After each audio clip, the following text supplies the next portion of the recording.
Diversión y juego. Espochove se ha convertido en una de las mejores alternativas para estas vacaciones. Bajo el lema del Lejano Oeste, los más pequeños tienen oportunidad de aprender típicos bailes indios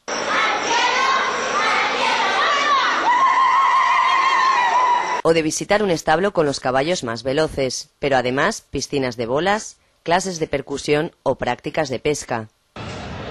¡Pescar! ¡Vale, yo pesco!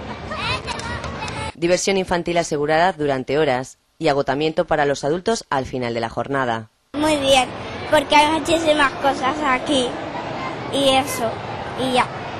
Estoy haciendo muchas cosas y esto se me ha ocurrido ahora hacer una camiseta que ponga mi nombre. Quiero quedarme más rato. Los hay quien se ha atrevido con las pruebas más duras para ser bombero. Hay unas ruedas que tienes que pasar por dentro de los pies. Hay coches de policía, camiones de bomberos y me he subido en un tanque. De mayor quiero ser bombero.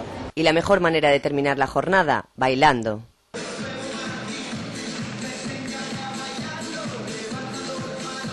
Lo difícil tras un día de juegos, conseguir llevarse los niños a casa.